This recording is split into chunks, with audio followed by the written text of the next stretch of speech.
Hello दोस्तों, मेरी channel hunting mystery में आपका स्वागत है। आज जिस मूवी को हम एक्सप्लेन करेंगे वो एक सच्ची घटना पे आधारित मूवी है।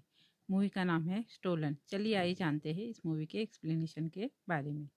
दोस्तों, मूवी की शुरुआत होती है एक छोटी सी बच्ची के अगवा होने से। एक औरत उसे उठाकर निकल गई तो इस देख उस बच्ची की माँ अपनी बेटी चंपा का नाम लेना शुरू कर देती है। एक आदमी रमन को पकड़ लिया जिसका बड़ा भाई गौतम रेलवे स्टेशन उसे लेने आया था। उसने देखा कि लोग उसके भाई को पकड़कर खड़े हैं। रमन कहता है कि मुझे कुछ नहीं पता, मेरे से तो एक औरत टकरा ही गई थी। उससे यह टोपी गिरी तो तभी यहाँ पुलिस वाले आ गए। रमन उन्हें बताता है कि तो यहाँ पे बिस्किट खरीद रहा था, मेरे पास कोई बच्चा नहीं है। जो सुन यह औरत जोर जोर से रोने, तो इस मौके का फायदा उठा गौतम और रमन निकलने लगते हैं।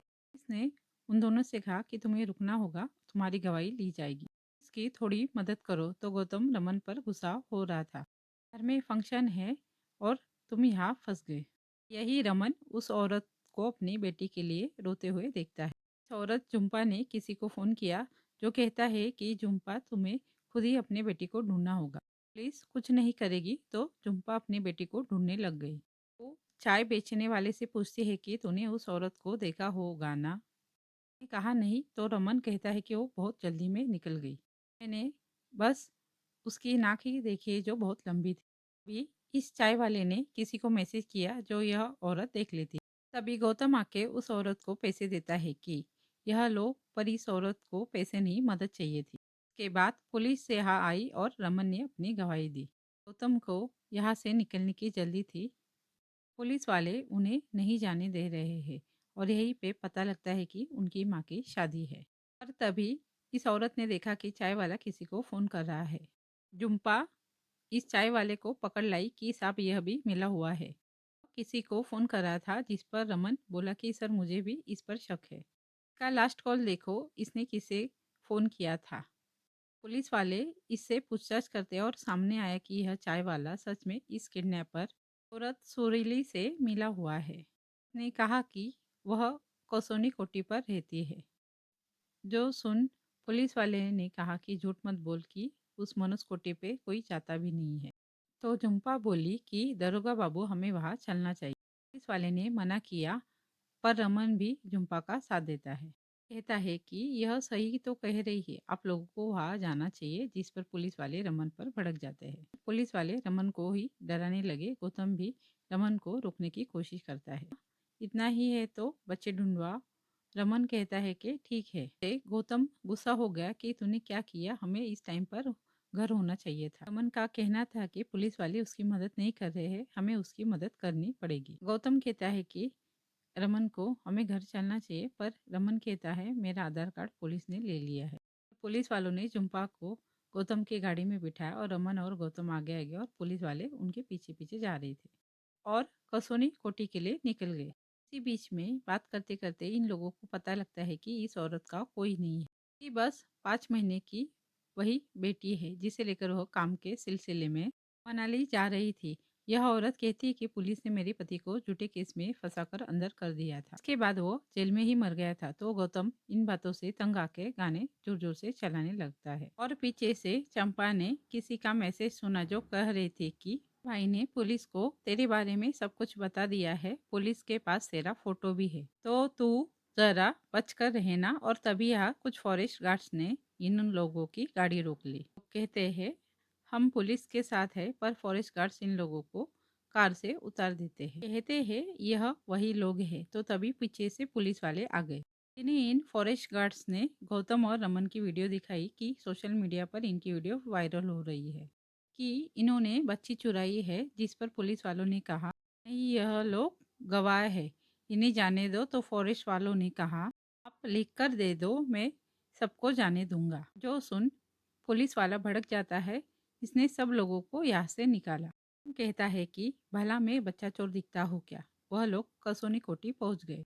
पुलिस वालों को किसी की भागने की आवाज़ आती है। पुलिस वालों ने इस आवाज़ का पीछा किया और आवाज़ वाली औरत ने पुलिस वालों पर हमला कर दिया। यह औरत भागती है तो गौतम ने इसे देखकर इस पर एक लकड़ी से वार किया और ये औरत गड्ढे में गिरकर जान से ही मर जाती है। मतलब अब गौतम पर मौत का आरोप है। सब लोग कहने लगे कि यह औरत तो मर गई, बच्ची कैसे मिलेगी। झुम्पा गौतम को कहने लगी कि तुमने इसे क्यों मारा। तो रमन कोठी के अंदर बच्ची या उससे रिलेटेड सबूत ढूंढने में लग गया और झुम्पा लाल नाम के आदमी का नशा मुक्ति केंद्र का कार्ड दिखता है और तभी पुलिस को झुम्पा के रिलेटेड कोई और खबर भी मिल गई। जो सुन वो कहने लगते हैं कि हाँ सर, हमें तो इस पे पहले से शक था। जो सुन झुम्पा चुपचाप यहाँ से भाग जाती है। पुलिस वाले कहते हैं कि झुम्पा एक चोर थी, वो तो भाग गई और अब बस गौतम गया। इस पर रमन और गौतम अपने पैसे, घड़ी, सब कुछ पुलिस वाले को देकर यहाँ से निकलने लगते हैं। रमन पर गुस्सा था कि उस लड़की के चक्कर में मैं मर्डर के केस में पड़ गया। वो तो चोर निकली। जिस पर रमन कहता है कि भाई वो चोर नहीं है और यही हमारे सामने आया कि रमन झुम्पा को अपनी कार में छुपाकर अपने साथ ही ले आया था। गौतम गुस्सा हो जाता है। रमन कहता है कि भाई यह क्रिमिनल नहीं है, इसको फंसाया जा रहा है। रमन कहता है कि हमें वहां से एक कार्ड मिला है, बच्चा इस आदमी के पास हो सकता है। गौतम चिल्ला ही जा रहा था जिससे वह लड़की अकेले ही आगे निकल गई। रमन गौतम को छोड़ जाने लगा। वो कहता है कि कभी किसी और के बारे में सोच लिया कर। और यही हमारे सामने आया कि रमन की गर्लफ्रेंड अभी कुछ टाइम पहले ही मर गई थी, उसे कैंसर था। गौतम कहता है कि देख, हमने उसके लिए सब कुछ किया था पर वह नहीं बची। जिस पर रमन कहता है भाई मुझे तेरा साथ चाहिए था पर तूने बस कहा कि मूव ऑन कर ले। रमन कहता है भाई जेब के अलावा कभी दिल से सोच लिया कर। जो सुन गौतम भी गाड़ी ले रमन की तरफ जाता है। जो सुन गौतम भी गाड़ी ले रमन की तरफ जाता है और रमन और झुम्पा दोनों को लेके बच्चे को ढूंढने निकलता है।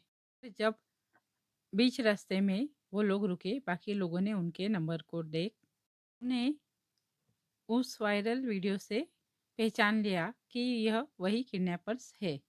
इन्हें लोग घेर लेते हैं। धीरे धीरे लोगों की संख्या बढ़ी। जो देख रमन और गौतम वहां से भाग जाते हैं। वो लोग आगे से झुम्पा को भी गाड़ी में बिठाते हैं और यही रमन से पहले वह बहुत सारे पैसे दिखे। रमन पूछता है कि यह पैसे कहाँ से आए। झुम्पा कहती है ये सारे पैसे मेरे ही है। रमन को और तभी झुम्पा को किसी का फोन आता। वह झुम्पा से कुछ पूछ पाते, पीछे से लोगों ने उन पर हमला कर दिया। यह लोग लाठियां लेकर उनकी गाड़ी का पीछा कर रहे थे।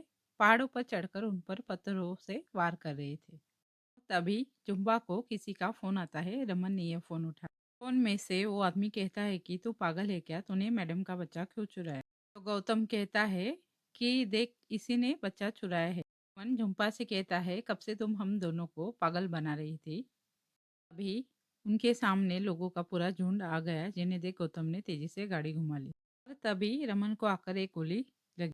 लोग इन लोगों का पीछा कर ही जा रहे थे और रेगिस्तान में ढंग से गाड़ी भी नहीं चल रही। गौतम एक सेफ जगह पे गाड़ी रोकता है और झुम्पा को कहता है कि दूर हो जा मेरे भाई से, इसी वजह से ये सब कुछ हुआ है। झुम्पा ने उन्हें अपना पेट दिखा दिया कि वह मेरा ही बच्चा है। झुम्पा ने रमन की चोट दबाई। पीछे से कुछ और लोग यहाँ पर पहुंच गए। झुम्पा और गौतम मिलकर इन लोगों को मारते हैं। वह गाड़ी में बैठकर फिर से भागते हैं और रमन वहाँ पे बेहोश हो जाता है। ऊपर से उनके फोन में नेटवर्क नहीं आ रहा था। तो तभी उनके पीछे और लोग आ जाते हैं। गौतम गाड़ी भगाकर एक गांव में पहुंचा। फिर वो लोग गांव के अंदर घुस जाते हैं। यह लोग कपड़े चुराकर अपने कपड़े बदले एक खंडर सी जगह में घुस जाते हैं। पापा कहते हैं कि तुम यही रुको, तो गौतम का फोन पीछे ही छूट गया था। के बाद झुम्पा ने बाहर देखा, यहाँ उसी नशा मुक्ति केंद्र का निशान बना हुआ था। यानी कि झुम्पा जिस आदमी को ढूंढ रही है वो आदमी यही है। झुम्पा इन लोगों को कहती है कि दोनों यही रुको, मैं नशा मुक्ति केंद्र जा रही हूँ। वह जाते जाते उन्हें एक फ़ोन नंबर देकर जाती है। दया मैडम का नंबर है, इसी ने मेरी कोक खरीदी थी। इसके बाद झुम्पा नशा मुक्ति केंद्र की तरफ जाती है। पीछे से रमन बेहोश हो जा रहा था तो गौतम भी उसके लिए किसी तरह मदद लेने के लिए बाहर निकला। तो गौतम के पीछे से आते हैं और गौतम को पहचान लेते हैं और उन्होंने उसे पकड़कर बेरहमी से पीटना शुरू कर दिया। तो गौतम की एक भी बात नहीं सुनते, सब लोग उसे मारे ही जा रहे थे। उन्हें उसके गले में रस्सी बांधकर गौतम को घसीट घसीट कर ना शुरू कर दिया। गौतम की हालत इतनी बिगड़ गई थी कि वो कुछ बोल भी नहीं पा रहा था, पूरी तरह से सुन्न हो गया था। वहाँ पे पुलिस वाले आ जाते हैं, उन्होंने गौतम को उठाया। तो इधर से रमन हिम्मत करके बाहर निकलता है। ने कहीं से ढूंढकर गंदा पानी पिया। फिर रमन को कुछ लड़के लोग पीछे से देख लेते हैं।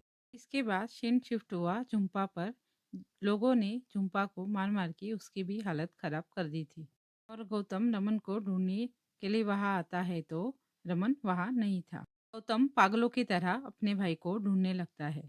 आसपास के सभी लोग उसे पागलों की तरह इधर उधर चलता हुए देख रहे थे। भी पुलिस को पता लगा कि कुल्हाड़ी से कटी हुई उन्हें एक लाश मिली है। गौतम रोने लगा। फिर हमें पता चलता है कि झुम्पा कुल्हाड़ी लेकर अच्छेलाल को ढूंढ रही है, जिस पर एक औरत ने झुम्पा को शांत किया। झुम्पा कहती है कि अच्छेलाल ने मेरी बेटी चुराई है। इस औरत ने कहा कि रुको, मैं तुम्हें सब बताती हूँ। इधर रमन को देखने वाले लड़के उसे यहाँ ले आए थे। इसके बाद गौतम और रमन दोनों को एम्बुलेंस में बिठाया गया। इस पुलिस यानी कि पंडित जी को ऑर्डर मिलता है कि लड़कों को अकेले हॉस्पिटल जाने दो, तुम इस झुम्पा को ढूंढो। तो यही एम्बुलेंस में हमारे सामने आता है कि इसका ड्राइवर और कोई नहीं, अच्छे लाल ही है। इसके बाद सीन शिफ्ट हुआ झुम्पा पर। उसे अच्छे लाल के बारे में पता लगा। झुम्पा को पुलिस ने पकड़ लिया। इधर हॉस्पिटल में अच्छेलाल को रमन के पास अपना कार्ड मिलता है। अच्छेलाल यह कार्ड लेकर यहाँ से निकल गया। इतने में ही गौतम को उसके ऊपर शक हो गया। गौतम उसके पीछे गया तो वो देखता है कि डॉक्यूमेंट्स लेकर कहीं जाने की तैयारी कर रहा था।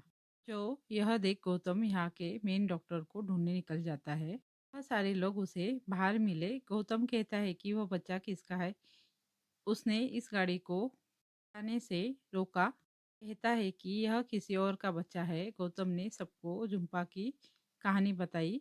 गौतम ने सभी को झुम्पा की फोटो दिखाई और वो यह कहता है कि यह बच्चा इसी औरत का है। यह लोग बच्चा चुरा कर भाग रहे हैं। तो इधर पुलिस ऑफिसर ने झुम्पा से पूछा कि जब तूने बच्चे के बदले से ले लिए थे तो बच्चा क्यों चुराया, जिस पर झुम्पा कहती है पैसे एक बच्चे के लिए थे, ये तो मेरा दूसरा बच्चा है। यही हमारे सामने आया कि जिसका खुद का कोई बच्चा नहीं है, उसके साथ डील की थी बच्चा झुम्पा के कोख से आएगा। किस्मत से झुम्पा दो बच्चों से प्रेग्नेंट हो गई। फिर के बाद वो पहला बच्चा दया को देती है। झुम्पा बोली कि दूसरा बच्चा यानी चंपा तो मेरी बेटी हुई ना, से किसी को क्यों दूँ। तो सीन शिफ्ट होता है हॉस्पिटल के बाहर। कुछ देर में पंडित पहुंच जाता है। उन्हें यह पता लगा कि यह अच्छे लाल नाम का आदमी चंपा की बेटी चंपा को किसी को 2 लाख में बेचने वाला था। और अब चंपा को अपनी बेटी मिल गई, जो देख गौतम खुश हो जाता है। इसके बाद रमन के भाई का भी इलाज चल रहा था। हमारी कहानी यहीं पर ख़त्म हो जाती है। दोस्तों, अगर आपको हमारा एक्सप्लेनेशन अच्छा लगा तो हमारे चैनल को लाइक शेयर सब्सक्राइब ज़रूर कीजिए।